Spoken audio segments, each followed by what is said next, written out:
بسم الله الرحمن الرحيم الحمد لله رب العالمين والصلاة والسلام على سيدنا محمد وآله وأزواجه وذريته أجمعين. اللهم أرنا الحق حقا وارزقنا اتباعه وأرنا الباطل باطلا وارزقنا اجتنابه. اللهم أرنا حقائق الأشياء كما هي. اللهم ربنا زدنا علما وعملا وإخلاصا يا رب العالمين. اللهم صل صلاة كاملة وسلم سلاما تاما على سيدنا محمد الذي تنحل به العقد وتنفرج به الكرب وتقضى به الحوائج وتنال به الرغائب وحسن الخواتيم ويستسقى الغمام بوجهه الكريم وعلى آله وأزواجه وصحبه في كل لمحة ونفس بعدد كل معلوم لك. اللهم في هذه الليلة المباركة فرج عنا وعن إخواننا في غزة. اللهم نفس كربنا وكربهم وثبت أقدامنا وأقدامهم والطف بنا وبهم يا رب يا أرحم الراحمين. قولوا آمين آمين يا رب العالمين. الحمدللہ یہ کتاب چھپ گئی ہے تو سوچ رہے ہیں کہ مطلب یہ ہے کہ اس پر نشستیں شروع کریں. اس کو جو ہے قدر تیزی سے پڑھیں گے تاکہ پہلے ایک بار پڑھ لیں اور پھر اس میں جو ساتھ ساتھ مضامین ایسے نکلیں گے جن پر زیادہ گہری بحث کی ضرورت ہوگی تو وہ الگ سے اس کو کریں گے انشاءاللہ، تاکہ جو ہے کتابیں ایک بار جو ہے وہ ختم کریں. تو اس طرح دوسری کتابوں کو بھی کریں گے انشاءاللہ. جمہوریت کی حقیقت. اللہ اکبر. انتصاب علامہ محمد اقبال رحمۃ اللہ کہ وہ تھا محرم راز درون کہ وہ تھا محرم راز درون میں خانہ. یہ کتاب علامہ کے اس مصرے کی ایک تشریح ہے. مصرع یہ ہے: جمہوریت کے ابلیس ہیں کاران سیاست. جمہوریت کے ابلیس ہیں کاران سیاست. ابلیسی نظام ہے، لیکن یہ کہ صرف اس کو نظام کو یعنی جذباتی بنیاد پہ رد کرنا مقصود نہیں، بلکہ اس کو گہرا جو ہے فہم کے بغیر جو ہے ہم اس کو رد کر بھی لیں تو اس کے ہو سکتا ہے کہ اس کے پنجے میں ہوں. تو اس لیے اس کے تجزیہ بہت اہم ہے. تو مصنف کا تعارف: الہی الہی گناہ گار ہوں، خدایا خدایا خطا کار ہوں، کٹی عمر جرم و خطا میں تمام، نہیں کام کے میرے جتنے ہیں کام، سیاہی گناہوں کی جاتی نہیں، یہ شب صبح ہونے کو آتی نہیں، سیاہی گناہوں کی جاتی نہیں، یہ شب صبح ہونے کو آتی نہیں، رواں قافلہ کیا یہ باندھی کمر، رواں قافلہ کیا یہ باندھی کمر، نہیں پاس کچھ اپنے زادِ سفر، نظر کا بھروسہ نہ کچھ زور کا، کٹی عمر اور سامنا گور کا، فرشتہ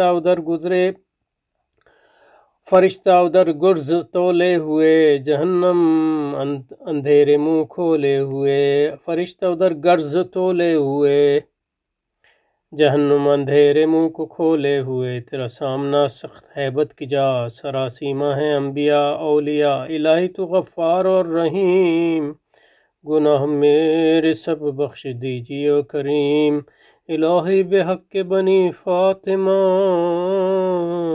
شہادت پہ کیجیے میرا خاتمہ، الہی بحق کے بنی فاطمہ، شہادت پہ کیجیے میرا خاتمہ، الہی بحق کے بنی فاطمہ، شہادت پہ کیجیے میرا خاتمہ، آمین آمین.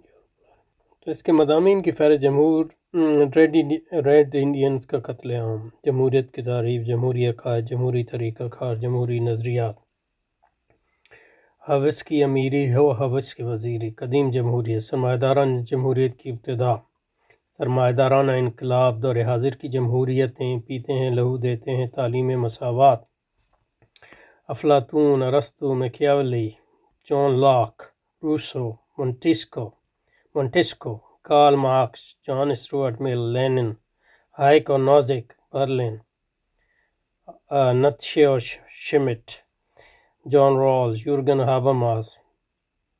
ڈھونڈتا رہا ہے فرنگ عیش جہاں کا دوام۔ سرمایہ داری کی تاریخ، سرمایہ دارانہ معاشرت اور ریاست، سرمایہ دارانہ ریاستی تحکم کے ذرائع، سرمایہ دارانہ زر، میکرو مینجمنٹ، یہ بھی ایک سرمایہ دار کی جنگ زرگری، جنگ زرگری۔ علامہ اقبال کا مصرع۔ سرمایہ داری اور جمہوریت، سرمایہ دارانہ ریاست کی حیت اور ماہیت، پارلیمانی جمہوری ریاست، استبدادی جمہوری ریاست، اشتراکی جمہوری ریاست، سوشل ڈیموکریٹ ریاست۔ خلاصہ، دیو استبداد جمہوری کعبہ میں پائے کو۔ جدید سامراجی نظام کی ابتدا، حالیہ سامراجی نظام کی خصوصیات، سامراج اور پسماندہ ممالک۔ سامراجی دہشت گرد نمبر 1، ریاستہائے متحدہ امریکہ۔ سامراجی دہشت گردی میں امریکہ کا کردار۔ سامراجی دہشت گرد عوامی جمہوریت چین۔ خلاصہ، فرنگ رہ گزر سیل بے پناہ میں ہے، فرنگ رہ گزر سیل بے پناہ میں ہے۔ اقداری اور ثقافتی بحران، معاشی بحران، وبائی بحران، ماحولیاتی بحران، اطلاعاتی اور مواصلاتی بحران، نفسیاتی بحران۔ کیا سرمایہ دارانہ بحران نظاماتی انہدام پر منتج ہوگا؟ شرکت میان حق و باطل نہ کر قبول۔ فرد، معاشرہ اور ریاست کا باہمی تعلق۔ مذہبی انفرادیت کیا ہے؟ سرمایہ دارانہ انفرادیت کیوں کر وجود میں آئی؟ ہیومنزم، ریشنلزم یا عقلیت پرستی۔ انسانی حقوق کا ماخذ۔ جمہوریت کیا ہے؟ جمہوریت ابدیت کا انکار ہے، جمہوریت شرک فی الحکم ہے، الہی نظام سے بغاوت کا سرچشمہ، تکمیل دین کا انکار، اکثریتی بنیادوں پر فیصلوں کا باطل فلسفہ، تقسیم اور پارٹی بازی۔ جمہوری ریاست میں پارلیمنٹ کا کردار۔ ووٹ کیا ہے؟ سلطنت اہل دل، فقر ہے شاہی نہیں۔ مقاصد و ترتیب، اسلامی تاریخ کے تسلسل کی اہمیت، خلافت اسلامیہ کے درجات، مسئلہ خروج کی وضاحت، خلافت اور موجودہ ریاستوں میں اصولی فرق، موجودہ مسلم ریاستوں خلاف انقلابی حکمت عملی کی شرعی حیثیت، مسائل نظری میں الجھ گیا ہے خطیب، مولانا مودودی کی فکر میں مغرب کے چیلنج کا ادراک، مغرب سے کیسے مقابلہ کیا جائے، حکمت عملی کے نتائج۔ خلاصہ، حاشیہ۔ وہ تیر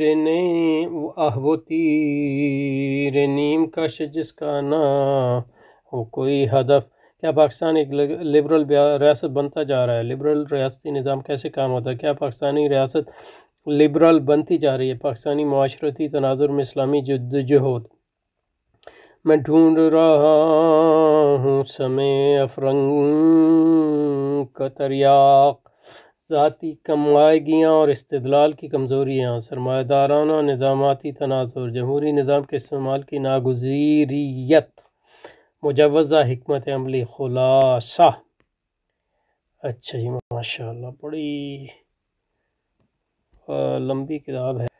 اچھا جی، مقدمہ اور مقدمہ۔ بے حد و حساب تعریف خدا پاک تبارک و تعالیٰ کے لیے، جس نے اپنی رحمت کاملہ سے قرآن پاک کو نازل فرمایا کہ اس کے بندے اس کی مرضی کو معلوم کر سکیں اور اس کے ناپسندیدہ امر سے آگاہ ہو سکیں اور نفس کے مکر و فریب سے نجات پا سکیں۔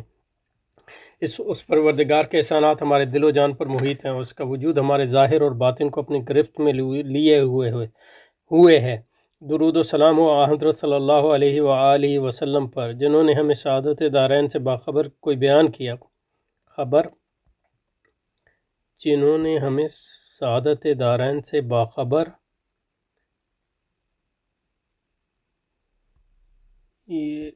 کوئی بیان کیا، جنہوں نے ہمیں سعادت دارین سے باخبر کیا۔ آپ صلی اللہ علیہ وسلم کے بیان سے زیادہ واضح کوئی بیان نہیں ہو سکتا۔ فلاح پا گیا جو آپ صلی اللہ علیہ وسلم کی سنت کی اتباع کرے، اور سب سے زیادہ بدبخت وہ ہے جو آپ اس راہ سے انحراف کا رویہ اختیار کریں۔ ہم اسلامی انقلابی ہیں اور سرمایہ دارانہ نظام زندگی اور طرز حیات کے مکمل انہدام کی جدوجہد کر رہے ہیں۔ پچھلے 2 صدیوں سے سرمایہ دارانہ تحکم سب سے زیادہ مؤثر اور معتبر جواز سرمایہ دارانہ تحکم کا سب سے مؤثر اور معتبر جواز جمہوری عمل فراہم کرتا ہے،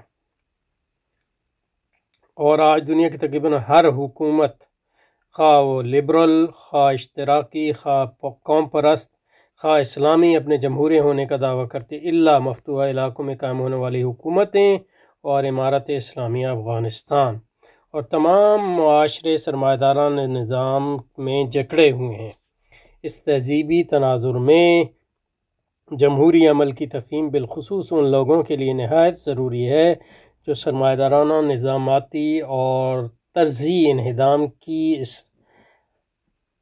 نظاماتی اور طرزی، یہ نہیں پتہ طرزی کیا ہے، یہاں چیک کریں، انہدام کی اسلامی جدوجہد مرتب کر رہے ہیں۔ سرمایہ دارانہ نظام کی خصوصیت ہم اپنی کئی کتب دروس سرمایہ داری میں دروس سرمایہ داری میں پیش کر چکے ہیں۔ سرمایہ داری کی نقیب ایک دوسری کتاب ہے، اور انگریزی میں جو کتاب ہے ریجیکٹنگ فریڈم اینڈ ڈیموکریسی، یہ کتابیں جو ہیں امین بھائی سے مل سکتی ہیں۔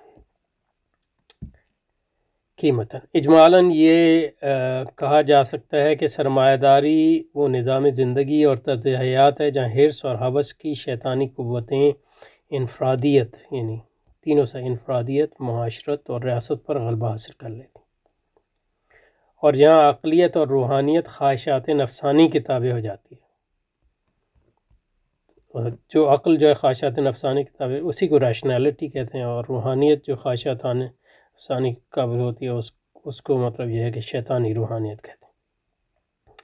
شہوت اور غضب کے اس عمومی آفاقی غلبے کا جواز جمہوری عمل فراہم کرتا ہے۔ تو جمہوریت کی بنیاد پر شہوت اور غضب کے اس عمومی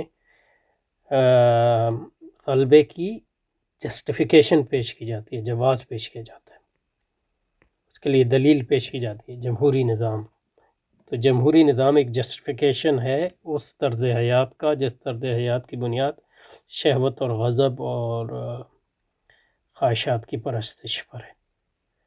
اور آج جمہوری عمل سرمایہ دارانہ نظاماتی کلیت کی ایک جزو لا ینفک کی حیثیت اختیار کر گیا، کیونکہ جمہوری عمل جو ہے ہمیشہ کوئی لازماً سرمایہ داری کے ساتھ جڑا ہوا نہیں رہا، لیکن موجودہ صورت میں یہ سرمایہ داری کا جزو لا ینفک بن گیا ہے، کیونکہ جمہوریت ہی کی بنیاد پر سرمایہ داری کا جواز پیش کیا جاتا ہے، جسٹیفیکیشن جس کو انگریزی زبان میں کہتے ہیں۔ یہ ایک اہم بات ہے، اس پر بعد میں انشاءاللہ آئیں گے، اس کو نوٹ کر لیں آپ۔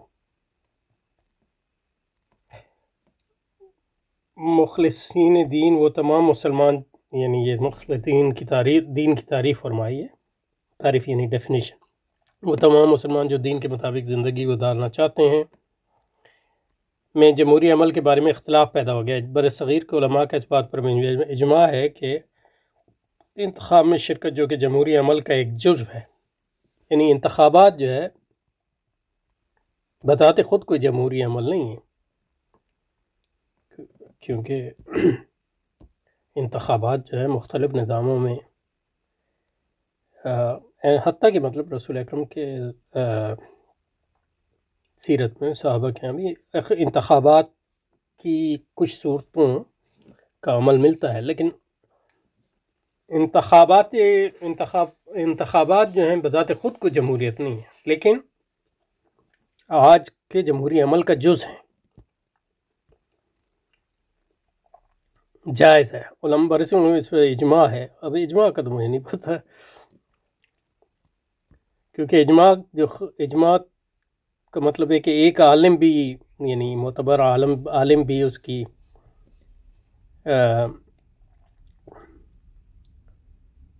مخالفت کرے تو وہ اجماع تو نہیں رہتا۔ لیکن یہ کہ یہاں حضرت ہمارے ڈاکٹر صاحب اجماع کا کوئی یعنی اصول فقہ کا یعنی اجماع کو عمومی معنی میں استعمال کر رہے ہیں، جو انگریزی میں ہم جس کو کنسنسس کہتے ہیں، تو یہ مطلب کوئی فقہی معنوں میں استعمال نہیں کر رہے،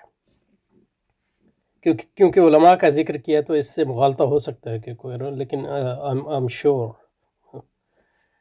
عنوانوں میں نہیں۔ برصغیر کے علماء کا اس بات پر اجماع ہے کہ انتخابات میں شرکت جو کہ جمہوری عمل کا ایک جزو ہے جائز ہے، فرض نہیں۔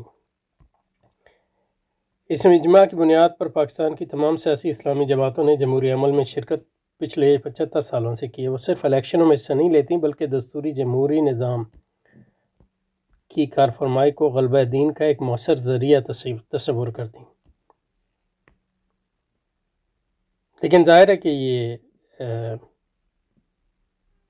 اب تک تو کامیاب نہیں ہے، تو عملی بنیادوں پر اس کی تردید ہوتی ہے کہ جمہوریت غلبہ دین کا ایک مؤثر ذریعہ ہے۔ سرمایہ نظاماتی انہدام سے ان جماعتوں کی جدوجہد کا کوئی واسطہ نہیں، کیونکہ اگر آپ جمہوریت نظام میں شرکت کر رہے ہیں کنٹینیوس بیسس پہ، تو یہ ہو ہی نہیں سکتا کہ آپ سرمایہ نظام کے انہدام کی بات کر رہے ہیں۔ آپ اس کی ریفارم کی بات کر سکتے ہیں، اصلاح کی، لیکن انہدام کی نہیں۔ اور سرمایہ دارانہ نظاماتی غلبے کے تناظر میں ایک اسلامی حکومت کی جدوجہد کی قیام سرمایہ دارانہ نظاماتی انہدام سے ان جماعتوں کی جدوجہد کا کوئی واسطہ نہیں، اور سرمایہ دارانہ نظاماتی غلبے کے تناظر میں ایک اسلامی حکومت کی قیام کی جدوجہد کر رہی ہیں۔ یعنی اسلامی حکومت اسی کو کے لیے تو جدوجہد کر رہے ہیں، لیکن سرمایہ داری نظام کے اندر رہتے ہوئے۔ اسلام ایک مکمل ان جماعتوں کا محض ایک نعرہ ہے، کیونکہ اگر وہ ایک مکمل نظام ہے تو وہ سرمایہ دارانہ نظاماتی غلبے کو کیسے برداشت کر سکتا ہے یا اس کے ساتھ کمپیٹیبل کیسے ہو سکتا ہے۔ ان جماعتوں کا محض ایک جس کی کوئی عملی تفسیر بیان کرنے سے قاصر ہے۔ ٹھیک ہے۔ دوسری جانب بہت سے اکابرین جمہوریت کو اصولاً کفر و شرک کہتے ہیں، تو اب وہ پھر ظاہر ہے اب اس سے پتہ چلا کہ اجماع سے وہ کوئی فقہی اجماع مراد نہیں لے رہے تھے، اور پھر کہہ رہے ہیں بہت سے، تو پھر لگتا ہے کنسنسس بھی نہیں ہے، تو یہ صرف اس میں جب شرکت کی تو مبالغہ آمیزی کی ہے، اگر یہ دوسری بات صحیح ہے تو۔ دوسری جانب بہت سے اکابرین جمہوریت کے کو اصولاً کفر و شرک کہتے ہیں، اور وہ انتخابات میں شرکت سے اجتناب کرتے ہیں، لیکن جمہوری دستوری نظام کو رد نہیں کرتے۔ اچھا، جو لوگ جمہوریت کو اصولاً کفر و شرک کہتے ہیں وہ بھی جمہوری دستوری نظام کو رد نہیں کرتے، ایک عجیب بات ہے۔ وہ دستور کے اسلامی شقوں کی تنفیذ کا مطالبہ کرتے ہیں، اور اس تنفیذ کے ذریعے اسی سرمایہ دارانہ نظام سے توقع رکھتے ہیں کہ وہ مقاصد شریعت کے حصول کا ایک ذریعہ بنیں گے۔ یہ بڑی عجیب و غریب بات ہے، ایسے لوگ ہیں جو جمہوریت کو کفر شرک کہتے ہیں لیکن جمہوری دستور نہیں کہتے۔ میں اس میں شور نہیں ہوں کہ یہ کون لوگ ہیں، کیونکہ اگر ہیں تو یہ بہت زیادہ یعنی پہلے والوں سے بھی زیادہ ان میں کانٹرڈکشن یعنی تضاد ہے۔ وہ دستور کی اسلامی شکل کا مطالبہ کرتے ہیں، اس تنفیذ کے ذریعے اس سرمایہ دارانہ نظام تحکم سے توقع رکھتے ہیں کہ وہ مقاصد شریعت کے حصول کا ذریعہ بنیں گے۔ تو بہت سے لوگ ہیں جو کرتے ہیں یعنی، اور عموماً یعنی اسلامی ممالک میں یہی ہے کہ اچھے حکمران آ جائیں تو مطلب یہ ہے کہ اور کوئی تبدیلی نہیں چاہیے۔ لیکن پہلی بات تو یہ ہے کہ اس نظام میں اچھے حکمران کیسے آئیں گے، اور اگر آئیں گے بھی تو مثلا جیسے اردوغان ہے یا دوسرے لوگ ہیں، تو ان کی صلاحیت کے اس نظام میں تبدیلی کر سکیں بہت محدود ہوتی، تو وہ نظام کا اعلی کار بن جاتے ہیں۔ ان مخلصین دین کی جدوجہد سرمایہ دارانہ نظاماتی انہدام پر مرکوز نہیں، کیونکہ اس کو ضروری نہیں سمجھتے، بلکہ جدوجہد ایک شعبہ تعلیم، تدریس، تزکیہ اور رفاہ عامہ کی اسلام کاری پر مرکوز ہے۔ سمجھتے ہیں کہ مطلب یہ ہے کہ لوگ اچھے ہو جائیں گے تو حکومت بھی اچھی ہو جائے گی، لیکن جیسا کہ یہ اس کی وضاحت ہوگی یہ غلط تصور ہے، کیونکہ فرد جو ہے ایک معاشرے میں بنتا ہے، اور معاشرے اور ریاست جو ہے اس فرد کی تعمیر میں ایک اہم کردار ادا کرتے ہیں، خاص طور پہ موجودہ زمانے میں جہاں ریاست کی قوت جو ہے بہت زیادہ ہے، ان مانوں کہ وہ معاشرے کو بھی شیپ کرتی ہے اور فرد کو بھی شیپ کرتی ہے، پالیسی کے ذریعے، تعلیمی نظام کے ذریعے اور دوسرے ذریعے۔ یہ درست ہے کہ سرمایہ دارانہ نظام کا آج کوئی خارج نہیں، یعنی مطلب یہ کہ یہ عالمی نظام ہے، ہر جگہ غالب ہے، اور جو سرمایہ دارانہ قوتیں جیسے امریکہ، تو ان کی پہنچ جو ہے عالمی ہے، اور ان کا جو جبر ہے وہ عالمی ہے۔ اس میں لکھ رہے ہیں کہ مفتوحہ علاقوں جو لازم محد رہیں گے جمہوری نظام کو رد کرنا ممکن ہے، جیسے افغانستان وغیرہ، لیکن ان علاقوں میں بھی جو اسلامی ریاستیں قائم کی جائیں گی ان کو بھی عالمی تغلب کے تناظر ہی میں اپنی کارفرمائی مرتب کرنی پڑے گی، مثلا ایران اور افغانستان۔ یعنی ایران جب سے اسلامی انقلاب آیا وہ ان پہ سینکشنز ہیں، اور یہی حال افغانستان کا بھی ہے، اور ایران اور افغانستان دونوں پہ یعنی امریکہ کی کوشش ہے کہ وہاں جو ہے کاؤنٹر ریولوشنز آئیں، جو امریکہ نواز کاؤنٹر ریولوشن آئیں، تاکہ اسلامی نظام جو ہے ان دونوں ملکوں میں ختم ہو جائے۔ یہ درست ہے کہ سرمایہ نظام کا آج کوئی خارج نہیں ہے، اور ہمیں تسخیر سرمایہ داری پر غلبہ اور برتر کرنے کہ اس نظاماتی تعداد کو محبوب دے کر ہی جاری رکھنا ہے، اس کے نظاماتی، یعنی یہ نظام غالب ہے، اس کے باہر کوئی چیز نہیں ہے، تو اس کے اندر رہتے ہوئے کام کرنا ہے۔ لیکن اندر رہتے ہوئے جو آپ کام کرتے ہیں اس کے بھی کئی طریقے ہو سکتے ہیں۔ ایک طریقہ یہ ہے کہ اس کو اندر سے درست کرنے کی کوشش کریں، یہ جو ہے اصلاحی طریقہ جو ہمارے نزدیک جو ہے نہ صرف ممکن نہیں ہے بلکہ رانگ ہیڈڈ ہے۔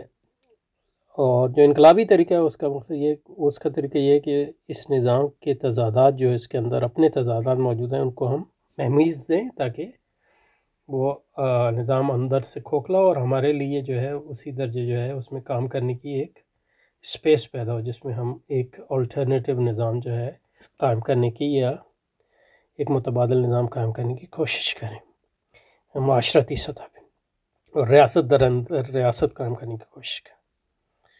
تو اس کے لیے اہم طریقہ جو ہے اندرونی تضادات کو مہمیز دینا سرمایہ دارانہ نظام کے۔ مثلا اس کا ایک طریقہ جمہوریت بھی ہے، کیونکہ جمہوریت جو ہے اس کو غیر مستقل طور پہ نہیں، لیکن یہ کہ انقلابی صورتحال میں جمہوریت کو غیر سرمایہ دارانہ مقاصد کے لیے استعمال کیا جا سکتا ہے، جیسے کہ مثلا یہ ہے کہ فلسطین میں حماس جو ہے جمہوری انتخابات کے ذریعے حکومت میں آئی تھی، لیکن کیونکہ انہوں کو پتہ تھا کہ یہ جو ہے نظام کے خلاف ہیں تو پھر ان کو چلنے نہیں دی۔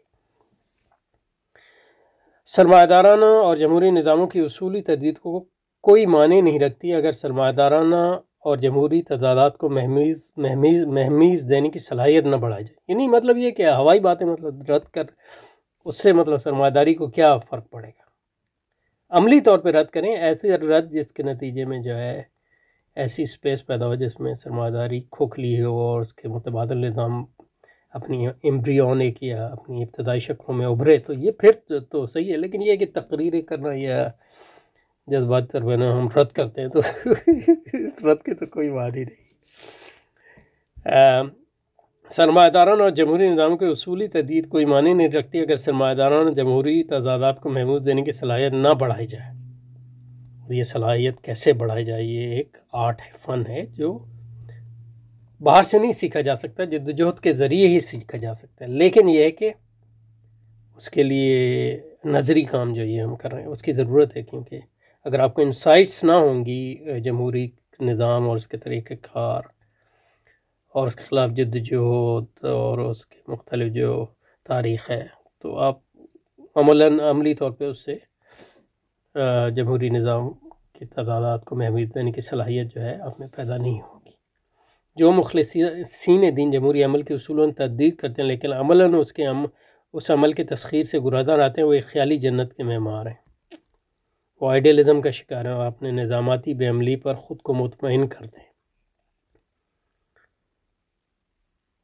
اور جو مطلب یہ ہے کہ آئیڈیلزم ہے وہ نظام کے لیے کوئی خطرہ نہیں ہوتا ہے۔ مطلب جیسے اب آئیڈیلسٹ ہیں جیسے ڈاکٹر اسرار کی جماعت ہے یا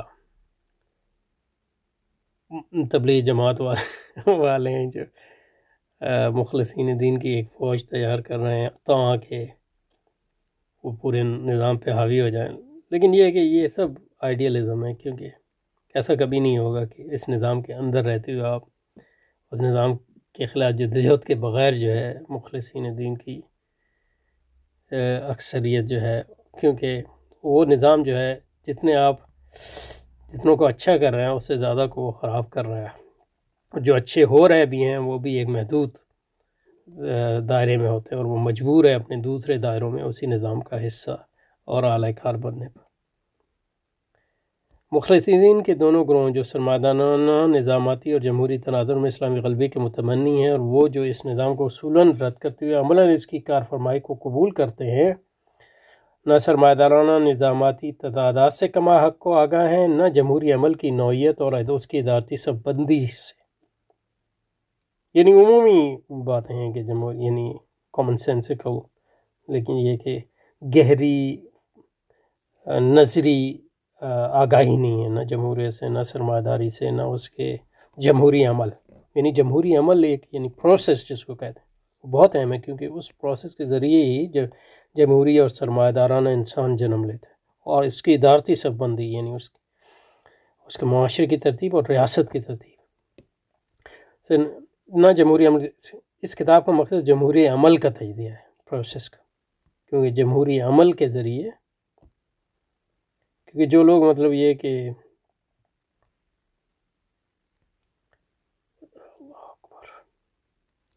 جمہوری عمل یعنی جمہوری پروسیس کو، جو انتخابات جس کے ایک حصہ ہیں محض، الیکشن کمپینز اس کے حصے ہیں، اور حقوق کی سیاست اس کے اہم ترین حصہ ہیں۔ جمہوری عمل کو اسلامی نقطہ نظر سمجھنے کی ہمیں امید ہے کہ اسلامی جماعتوں کے کارکن، مدارس طلبہ اور اساتذہ اور مخلصین کے دیگر حلقے اس بحث میں شامل ہو کر ان لاتعداد غلطیوں کو رفع کریں گے جو ہم نے اپنی جہالت اور کم آئیگی کے سبب اس ترمیم شامل کی۔ کتاب کے 12 ابواب ہیں، ان کو علیحدہ علیحدہ نہیں پڑھنا چاہیے کیونکہ یہ آپس میں مربوط ہیں۔ کتاب کے متعلق ایک مؤثر طریقہ یہ ہے کہ اس تسلسل جاری رہنے والے اسٹڈی سرکل میں سبکن پڑھا جائے۔ تو انشاءاللہ یہ ہے اس ہمارے چینل کے ذریعے اس کی ایک کوشش، اور بحث کے دوران جو تجزیاتی اغلاط ہیں انہیں نوٹ کر کے ذمت کی اصلاح کی جائے۔ انشاءاللہ یہ کریں گے جتنا ہم آئے۔ اس نوعیت کے متعلق نتیجے ہم انشاءاللہ کتاب کا اصلاح شدہ دوسرا ایڈیشن تیار کر سکیں گے انشاءاللہ۔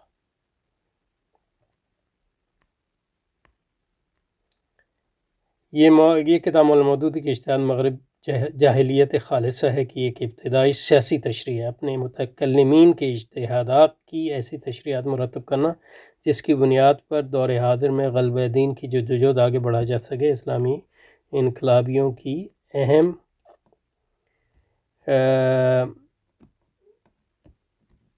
ذمہ داری ہے۔ اب جو ہے یہ اس کے مختلف ابواب کی ایک تعارف پیش کیے گئے۔ جمہوری عمل کو اسلامی نقطہ نگاہ سے سمجھنے کی یہ ابتدائی کوشش ہے۔ اچھا ٹھیک ہے، یہ تو کر لیے جی۔ پہلے باب میں جمہوریت کی تعریف کی گئی، یعنی ڈیفینیشن، ان بنیادی مفروضات، خود اختیاریت، معاشرتی معاہدے، جاہلی اقلیت اور حقوق کے تصورات کا تجزیہ پیش کیا گیا جن کا جمہوری عمل لازماً عکاس ہوتا ہے، اور جمہوری عمل کی مختلف تشریحات بیان کی گئی ہیں۔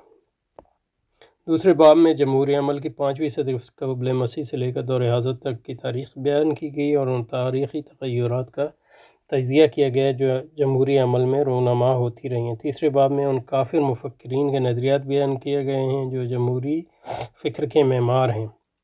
ان میں 12 نمایاں افراد ہیں، ان کی فکر افلاطون سے لے کر ہابرماس تک پورے جمہوری تاریخی دور پر محیط ہے۔ چوتھے باب میں جمہوری ریاستی کارفرمائی کا تجزیہ کیا گیا ہے۔ ریاست، جمہوری ریاست دور حاضر میں سرمایہ دارانہ معاشرت میں پیوست ہے۔ جمہوری نظام اور سرمایہ دارانہ نظام اصولاً الگ نظام ہے، لیکن یہ کہ ان کی ایک موجودہ دور میں ان کی ایک یعنی جس کو کہتے ہیں ایک دوسرے میں پیوست ہو گئے، اس طرح کہ جمہوریت جو ہے صرف سرمایہ داری کو فارم کرتی ہے، اور زیادہ تر یہ ہے کہ سرمایہ داری جمہوریت کو انفارم کرتی ہے اور جمہوریت سرمایہ داری کا جواز پیش کرتی ہے۔ لیکن جمہوری سیاسی ساخت لبرل بھی ہو سکتی ہے۔ لبرل یعنی لبرلزم کوئی جمہوریت نہیں ہے، لبرل اشتراکی بھی ہو سکتی ہے، کارپوریٹ بھی ہو سکتی ہے، اور استبدادی، بہرکیف وہ سرمایہ دارانہ نظام غلبے کی ذمہ دار ہوتی ہے۔ تو تو جمہوریت کی ایک لبرل تشریح بھی ہے، اشتراکی تشریح بھی ہے، کارپوریٹ تشریح بھی ہے، استبدادی تشریح بھی ہے، وغیرہ وغیرہ۔ باہر کیف وہ باہر کیف ہوتا ہے یا باہر کیف ہوتا ہے؟ چیک۔ وہ سرمایہ داران نظام غلبے کو قائم رکھنے کی ذمہ دار ہوتی ہے۔ 5ویں باب میں سرمایہ داران جمہوری معاشرتی پیوستگی کی تشریح ہے۔ جمہوری معاشرہ میں تاریخی عمل کا بیان کیا گیا جس کے ذریعے جمہوری عمل کو سرمایہ دارانہ نظام میں سمو دیا گیا اور تحکم سرمایہ کے ذریعے کا تجزیہ کیا گیا۔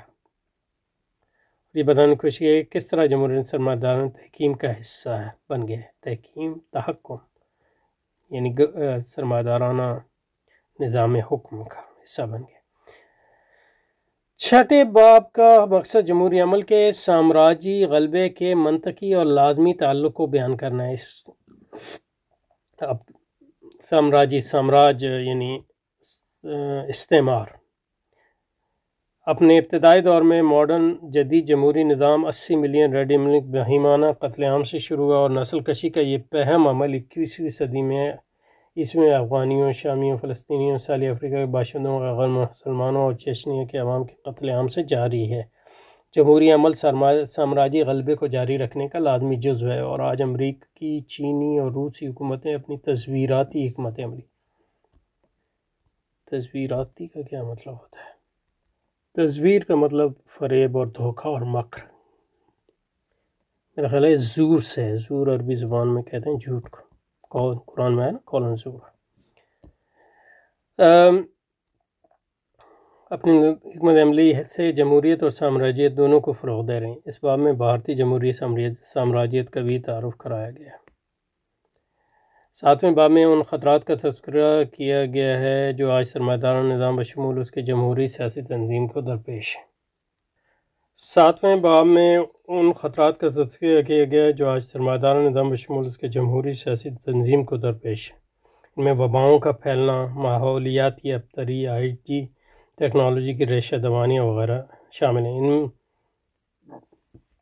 اس میں ان تحریکات، میرا خیال ہے تحریکات کوئی لفظ نہیں ہے، یا تو تحاریک ہونا چاہیے یا تحریکوں، اردو زبان میں تحریکوں کا بھی تذکرہ ہے جو سرمایہ کے نظاماتی غلبے کو اس کی کسی ایک معاشرتی کمزوری کی بنیاد پر چیلنج کرتی ہیں۔ اس باب میں سرمایہ دارانہ نظام کی ہمہ جہت نوعیت کو واضح کرنے کی کوشش کی گئی ہے۔ ان تذکرہ ہے جو سرمایہ کے نظاماتی غلبے کو اس کی کسی ایک معاشرتی کمزوری، اس میں ان تحریکوں کا بھی تذکرہ ہے، یعنی جس کو کیا کہتے ہیں اس کو سنگل ایشو موومنٹ کا بھی تذکرہ جو سرمایہ کے نظاماتی غلبے کو اس کے کسی ایک معاشرتی کمزوری کی بنیاد پر چیلنج کرتی ہیں۔ مثلاً یعنی انوائرمنٹ، ماحولیاتی تحریکیں، ان کا جو ایشو ہے وہ صرف ایک ہے، ماحول ہے۔ اس باب میں سرمایہ دارانہ نظام کی، لیکن یہ کہ اگر ایک ایشو اتنا ہمگیر ہو کہ وہ ہر دوسرے ایشو کو محیط ہو تو پھر وہ ایسا ہو سکتا ہے کہ سنگل ایشو موومنٹ بھی ہمہ جہت تحریک ہو سکے، لیکن عموماً جو ہے سنگل ایشو موومنٹ ہمہ جہتی تحریکیں یا انقلابی تحریکیں نہیں ہوتی۔ اس باب میں سرمایہ دارانہ نظام کی ہمہ جہت نوعیت کو واضح کرنے کی کوشش کی گئی ہے۔ ہمہ جہت یعنی کلی، یعنی ایک دین ہے بنیادی طور۔ باب 8 میں پاکستانی جمہوری نظام کی حیثیت بیان کی گئی ہے، کیونکہ یہی ہم کام کر رہے ہیں بنیادی طور پہ۔ باب 9 میں اسلامی ریاست یعنی خلافت اور جمہوری ریاست کا موازنہ کیا گیا ہے۔ یہ باب مولانا زاہد صدیق مغل نے تحریر فرمایا ہے۔ باب 10 میں جمہوری عمل کی شرعی حیثیت بیان کی گئی ہے۔ باب مولانا حافظ محمد احمد نے تحریر فرمایا ہے۔ باب 11 میں مولانا کے تصور تھیو ڈیموکریسی کا نقد ہے، اور آخری باب میں جمہوری عمل کے اسلامی انقلابی استعمال کی ایک تصویراتی حکمت عملی مرتب کی۔ یہاں میرا خیال ہے لفظ کچھ اور ہونا چاہیے، کیونکہ تصویراتی سے کوئی مفہوم ہے تو یہ